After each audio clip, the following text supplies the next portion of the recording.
Hi, my name is Ralph Chapman, and today you're going to learn what it takes to set up a fully equipped workshop in a small space for under $1,000. You see, you don't need a lot of space, and nope, you don't need to spend a fortune on tools to set up your shop. So what I'm about to share with you could save you years of tedious trial and error and tons of wasted money.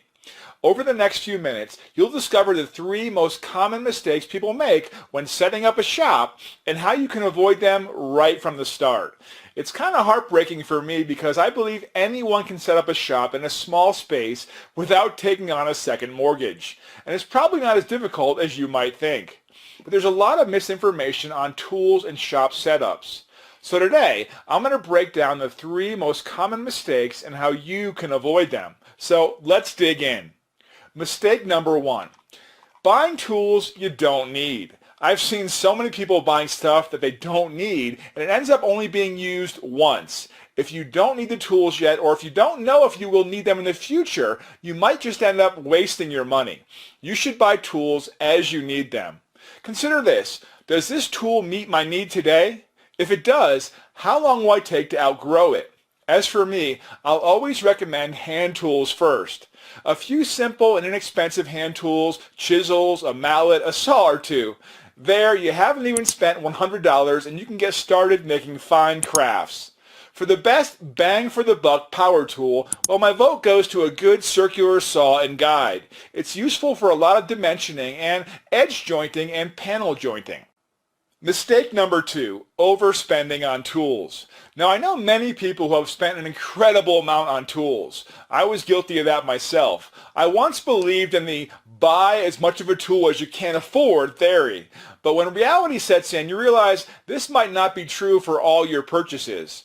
At this point, it's easy to say, maybe I didn't need that much of a tool for what I do. And if you're thinking that now or about something you own, well, you're probably right.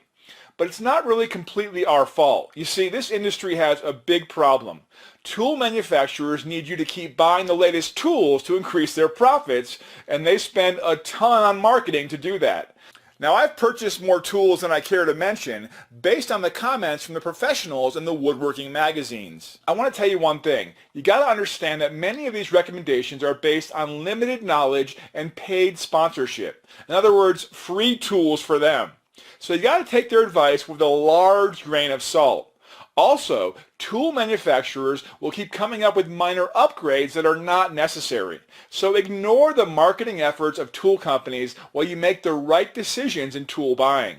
Fact is, expensive tools don't automatically result in cool-looking projects. You can literally set up a complete shop to build stuff for $1,000 or less total, even less if you're willing to look for used tools. Keep watching and I'll prove it to you. Mistake number three, assuming you need a large space. The common myth is that you need a large space for woodworking. When I first started out, I set up my shop in a dingy, small corner of my apartment. I didn't have much of a budget, so I was forced to learn how to build impressive projects without any expensive tools, a real shop, or a ton of space. I literally had to run long extension cords from the living room to my shop. It was small and cramped, but it worked out just fine, and I built some of my best pieces in that workshop, and it started my passion for woodworking.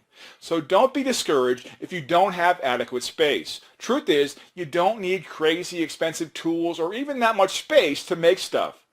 One thing I've learned when I first started was to make sure the equipment is movable. This is useful if you have a shop in your garage or in a small space. Even better, it'd be ideal to have a portable all-in-one workbench. One example is this 4-in-1 workstation that I built. I'll show you how to get access to this plan shortly.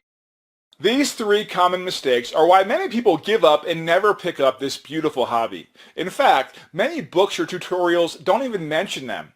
I've bought hundreds of tools over the last 10 years and tried most of the popular ones. I don't want you to have to make the same mistakes as I did, so I set out to put my decades of experience, everything I've learned, both the tools list, workshop setup guide, suppliers list, into a one easy to follow blueprint. So you don't have to go through all the trial and error of tools, all the wasted money, all the boneheaded mistakes, and all the frustration that I went through. And the most important part of this guide is a list of the absolute best tools to get and where to buy them for the lowest price. Once you have this list, you won't have to spend any more of your precious time researching tools, and more than that, you're going to save yourself hundreds or even thousands of dollars in the long run by buying the best tools from the start.